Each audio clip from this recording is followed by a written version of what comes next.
I'm gonna go ahead and just say this right off rip. I am completely 100% biased towards Booker T. And the reason why is because Booker T, when I was growing up, was the black wrestler.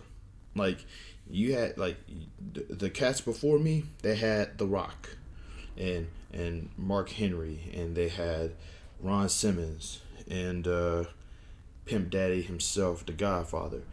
They had the Nation. They had Iceman Parsons. They had all of these wrestlers. When I was growing up, I didn't know. When I started watching wrestling. It's like seriously in 2003. So the whole idea was like before that I would watch wrestling in like spatters because like I didn't have cable. So you would see commercials dedicated to some of the shows and events that was going on, but you didn't know. I didn't know what was going on. I knew Macho Man Randy Savage from the Slim Jim commercials. I knew Hulk Hogan from the movies. From not from his professional wrestling. I just thought Hulk Hogan was just some buff dude that people just liked. I didn't know anything about professional wrestling. So it's like when I started watching wrestling, I recognized Booker T. I related to Booker T. So Booker T was like the first black wrestler on television I ever saw. Later on, I saw D'Lo Brown, and I have a high respect for D'Lo Brown as well for the very same reason. First black wrestler I ever saw on TV. Now, I didn't see. I heard The Rock's name before I ever saw his face, and when I saw his face, the first thing that went through my mind is, "Oh, he black too. Cool." But that was the thing. The reason why I'm bringing up Booker T is because of the fact that it's not just because he was the black wrestler. He was also one of the best wrestlers of his era at the time, and I stress one of because people hear the best and they immediately go, "He wasn't the best." No, shut up. But yeah, Booker T was up there as one of the best wrestlers in his era, and I'm talking about like talent wise. Michael Booker T he was the whole total package. He could talk, he could move, he had good matches, he could tell a story. I don't think I've ever seen him like do a hardcore match before, like in WCW, but like he the dude was not only a good wrestler, but when he was tagging up with Goldust, he could be a good funny character. He was known to be very versatile in his craft. And then to make matters even better, post career, Booker T is now like in charge of his own professional wrestling company. You know what I'm saying? Not a lot of like I'm not gonna say not a lot of wrestlers, but like there was a time where you would hear about wrestlers starting their own company and them companies folding and or those companies not doing that well. So it's good to see that Booker T post career, mid career, because he still wrestles sometimes. It's good to see that Booker T manages to somehow build up a company to just sort of manifest his own group of wrestlers. And in the process, you got the Usos, Ember Moon, AQA or Zeta Romero in NXT. You have Hyon, Kylie Ray, Alicia Fox. You have, at some point in time, Rex Andrews is going to go to WWE, and that's just going to be that skyrocket. You have Gino Medina. You have Ryan Davison, Abel, Andrew Jackson. These are just wrestlers who are Brian Keith. These are just some wrestlers from his company and some wrestlers who were at least in some way, shape, or form connected to him and his business that made a big deal, that made a big name for themselves. Ember Moon, dude.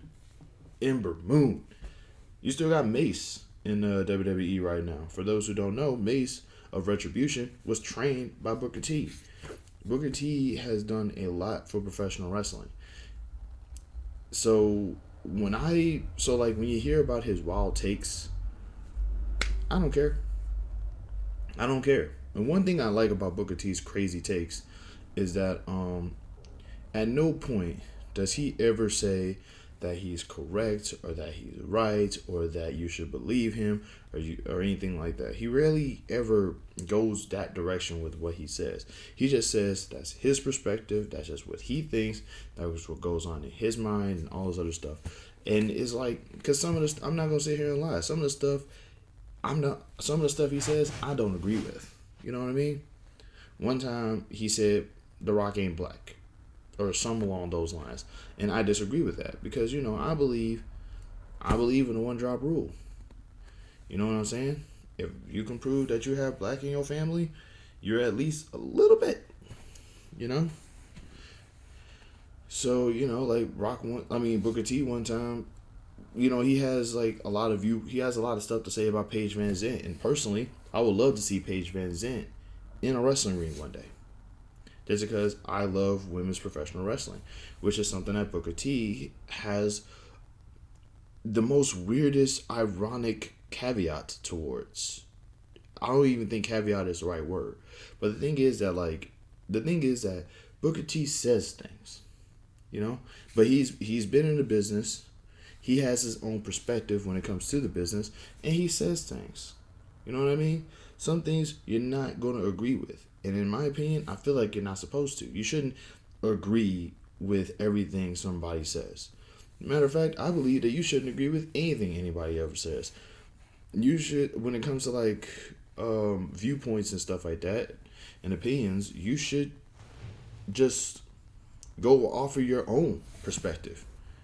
Because nobody is really correct. Because opinions can't be right or wrong. It's like, that's just what people think about things. And I say this as a guy who was at Reality of Wrestling, met Booker T personally, actually had bits and pieces of conversations with him and stuff like that. And, there's some stuff that he says that I don't agree with, but he's still one of my favorite wrestlers.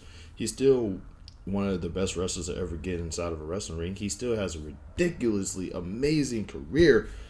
And he's still doing a lot for wrestling now today. Like, you have any idea? Like, Sammy Guevara. Man, Sammy G. The current AEW, I think, Dynamite champion. Booker T trained at. I mean, come on, man.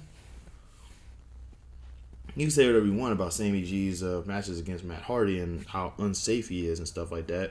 But at the end of the day, he's one of the pinnacles of that company. The fact of the matter is that,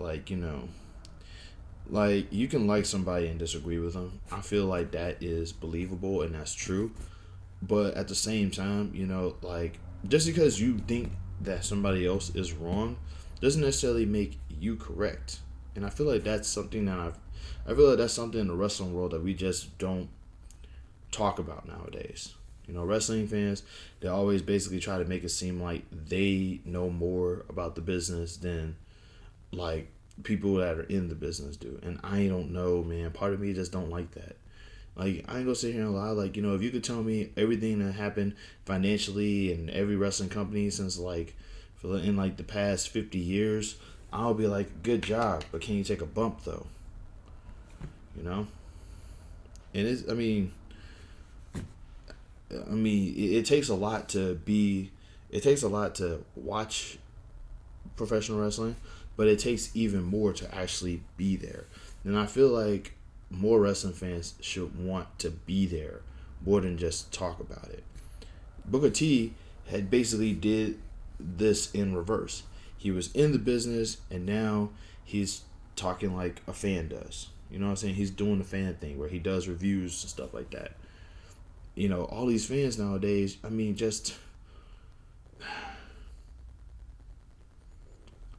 But yeah, I say this because of the fact that I'm still a fan of his, and I still want to go back to Reality of Wrestling. I want to do that. Like, that's the goal. When I get the chance, I want to go to, Reality of Wrestling, Dark Pound Dojo. Texas and Georgia has like the pinnacle right now. And yes, I do have a lisp, and yes, I do have a stutter, and yes, I do have a speech impediment. So Georgia is Georgia. But the fact of the matter is that, yeah, I do want to go to these places one day. And I hope that while I disagree with some stuff that Booker T says, he will let me into Reality of Wrestling in his good graces. Please let me in by the grace of Kevin Bernhardt. But yeah, that's it. If you the message here was simply, if you can disagree with Booker T, but don't deny his greatness for it. The dude is still one of the GOATs. Love and peace. Y'all have a good one. Be safe out there and don't do anything dumb. That's it.